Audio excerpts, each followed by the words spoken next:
Ati ancha yabakwa kofa ewiem sachiraye edi abrao sade wonim dada no na marefi asa na yeda yawada anti adwumadie no eniama bebre ewom police diary eno so ebetimi abawa kwan mu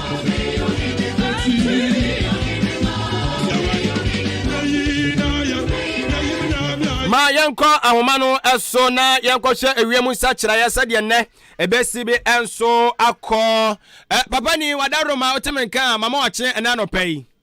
ye no no banyina pomo nyame adom yeda chedi ampon no ase ena ewiem sachiraye sai na sibi ebekọ wadaroma enne ewiem sachiraye no mame enchia watifo kame na me pam tu jase nne no se wo hwe mpoano na aflawo kita adatema nkran ha sopon Cape Coast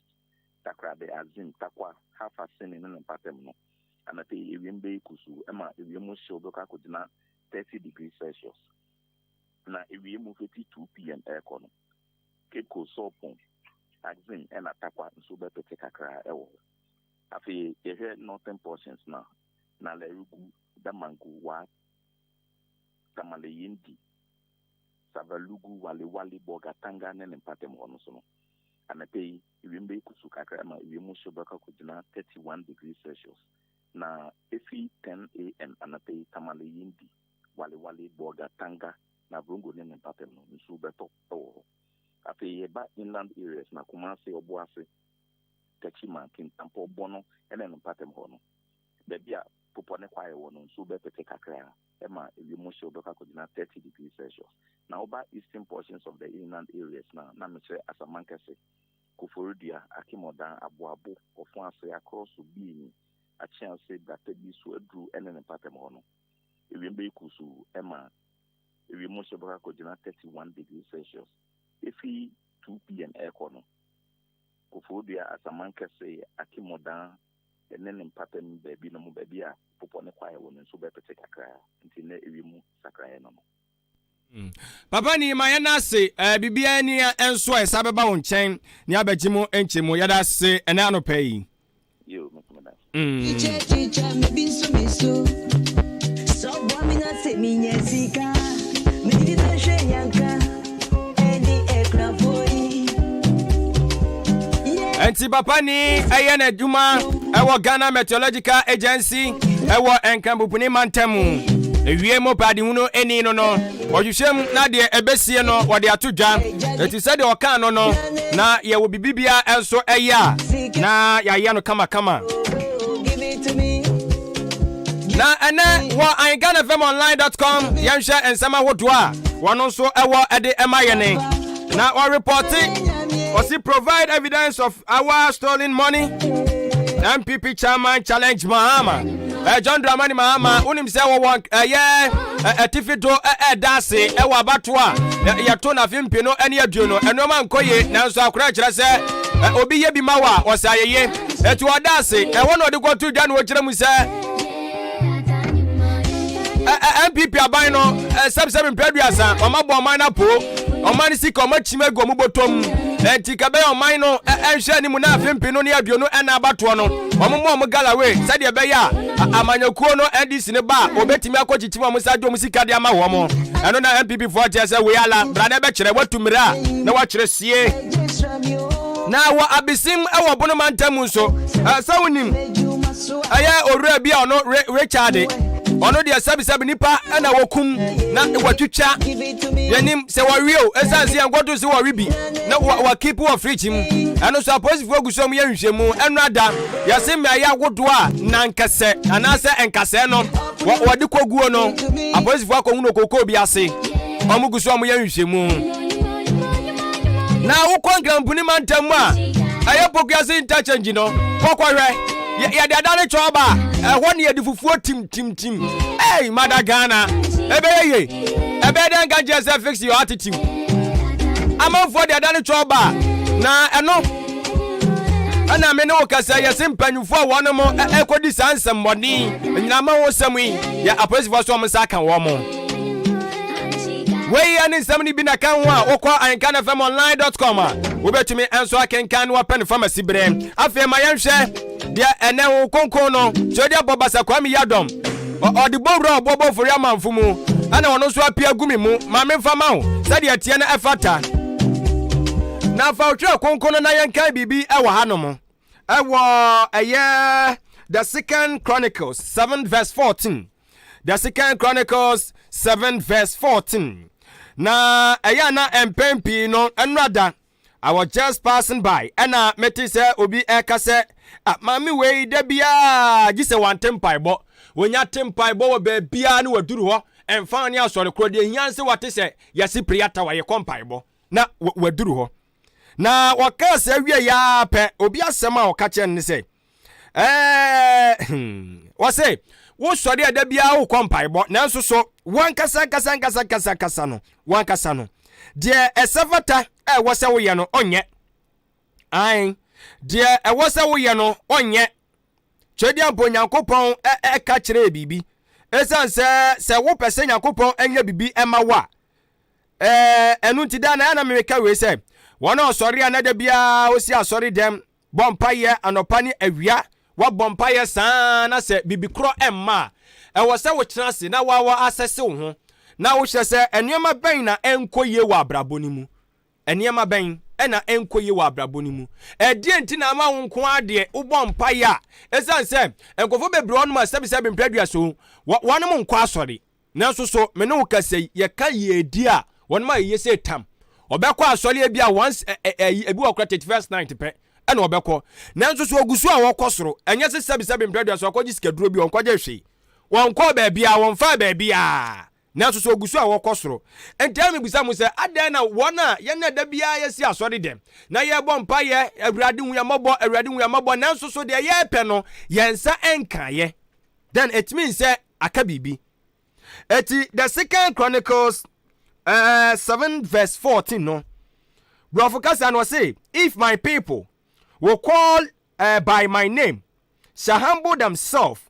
and pray and seek my face and return from their wicked ways then will I hear from heaven and will forgive their sin and will heal their land. Second Chronicles 7 verse 14. Brofo no na o hwetwi na obeboa ye won boye wo twi no ose na samiman a wabo wondin wo wonso no abre wo ho ase na wo bom paye na wo hwehwe manim na wo sane firi wo na kwam mone so minsu mefiri osoro nsuro na metie na mede won boni ache won na masa won asase no nyina yade amen amen anopai de twedi ampo basa kwami yadom ese yenka nkire wunie ese won pai bona wa ba wonya response no wonya anu yie no kwasem ene se eniema bi ewo wo ho a wangasa no ontrance wonya wadwe umbo wutirimu po se wobetwe wo ho afiri ho. And for that matter no se wonya wadwe dia se wo ne wo papa etie na wo papa se ya de we mame wo se wonye wo se upa bibia afiri wo papa ho si ehwe wo pe bibi ana papa nso be se wo kire wo se ekwa we na mbese wo so fa so se wo fa sa akwa we so a memeboa wo but wo so nya wadwe se wo free ho etebede na wo papa de sa de kro no ama wo eti wankasa no ename be se wo trase na wankasa no wo sese wabra abonu mu wonu yama bi a wo ye ade ba kwa wabɔ wo mpa ye da manfo aguso mu di adanse but da bia wo so kɔ ade kro no wabɔ wo mpa ye asu but onsa enka it means say aka wo kakra aka ne yama bi a ɛwɔ se ene wo sesa adi firi ho eti se wo hwa wakwan bɔne akwan a wo nam ɛso no ade na wo ya afa ho se won sisa mfiri ho de a na ne ebeye den ese Nyankopon no so ebeye de wo pɛ de ama wo ese se wo kan eye John 14 verse 14 or verse 15 a wo se wo dom ya di mahade so edi se wo do Nyankopon na be se Nyankopon so edo wa Nyankopon de wo do wo nyina ni emfiri wo wo do abre nyina mu ade tina make us because enka okoda yi me ni umi ni yakoda yi ya boni bia ye Baby a ye koye, adia ye dia no ka ye, adia dia nsa ye, adia nanka ni kwanse ye ka. Adia ne ni kwase ke dia nsa som, aye dia nsa kosom mo, nanka Nyankopɔn e wo ho akwanya se me no mienu ke ne ya wodai. E kwa ma adia nchie. Nanka wa ma adia nso anchiwa. You don't have any question. Untimi embusa na hwe, se adenti na Nyankopɔn wa ma adia anchime. Enka untimi. Enka untimi. Enti se wo pa bibia fi Nyankopɔn ho a Kristofo me nuanoma Kristofo mesere mo se pe bibia fi Nyankopɔn nya se wo pe bibia fi Nyankopɔn no nko a e wo se wo hwe se wo abrabɔ na wo bɔ no sei na esibi etie ye se wo twi bibi fi soro na might mean say bibia somu e wo soro ho enti na ade koro somu wo soro no wo se wo hwe sa ade koro no na sa humo se sekanyo sa dia se kumo e wo se wo di twam ansa na de wo pɛ no wonsa atimi aka enti ene Nyankopɔn baby a wo se memfa wo emfa no baby a wo se menka nkyerɛ wo se de enti kura wo mpa bɔ na wo bɔ no onfa no yie ema ye no tintin ntiatia nyina ne se e wo se wo asese wo enoma bi wo no ma wo ya wo no Nyankopɔn no ene ne som no emmo abra asa wo dada no wo ye ho adandantoma wo dada no na that is not the way it's supposed to go enye sa na wo se akɔ enye sa na wo se akɔ eno enti no me twi wo adwen asiso Nyankopɔn se mentwe wadwe ensiso ena anopai so the chronicle ana akasa akire ena anopai se menka kire asa ebra na wo bɔ no enye so mpai bɔ no ntie enye ze nuru no ho aduru no ho but ewiase kura no ye na ye wati asfasa sisi obabi se ensa kɔ ena ensa aba enti se wonhia bibi afiri obi wono ma ene ye se de nam ensu na yi nam eti wonhia bibi afiri obi wono ahunu se obi onso expect bibi wo ho eti wo kura ya no wutiri modern sika uwei uswale a umma unua onse unua komde no ba onya wagi so be provide wagi ni se de se wo honom no onko a enti no uma no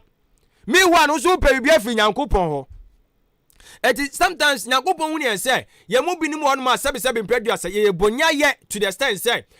de ye nya no ye mma obibi ye so ye nna Nyankopɔn ase wo ho ye mma ye ni enso de Nyankopɔn so aye ama ye ne eti de Nyankopɔn hu ni saa no hu se wo ankasa no se odibi eka wo ho a me da bia me kasa atasfasa si so nkrofo bi asisi nkrofo bi ye dia no kwan adeti na me kasa se adwempa ni meti anumi na sebi ompadu asam ni mo hwe Nyankopɔn gaka wato me nsam no awo se me ma me nua bi no afi na gaga na ba kokoti na ba obi amonye me so won na apie no adwempa na eba no obi ampu nkɔhwe no saa na enipa epe eti akoba ne saa aya na tanso me twinu wona mu se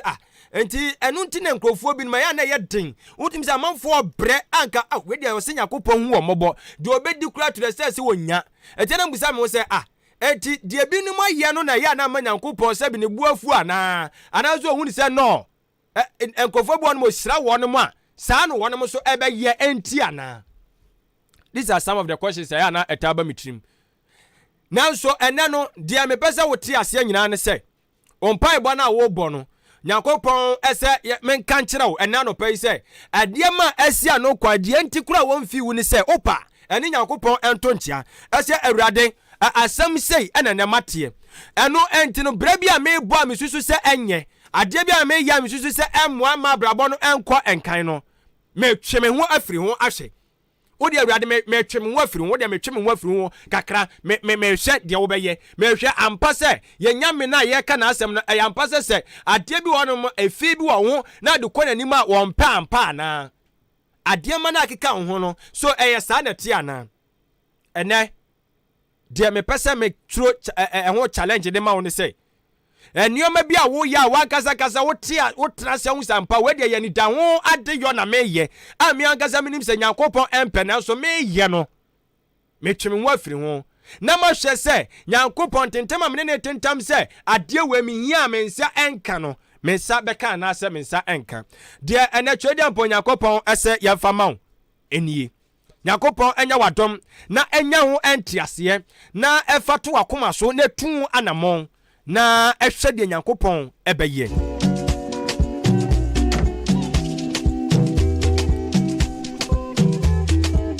na sade wuni mo no sa ma ti dwumadie so Pomponso ne doso baby yadru no yebeko na yakwakofa agudie mu ensam e de abrawo agudie mu akonfo no bebre na wono makuchi de agu nkrata so me ren nkrata ekuta sponsor head a efitianom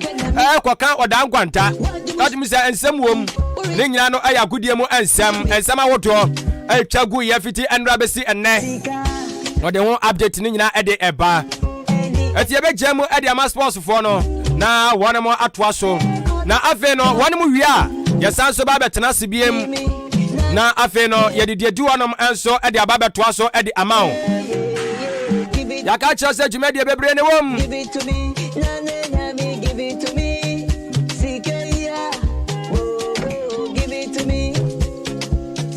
me, open the ray, give it to me. Jechele, papa, na me, opani hami chika. asi yakwaba trase na etwa agudie mu ensem no ye wia Maakye dwumadie no esa betoa so e de amamo yakwaba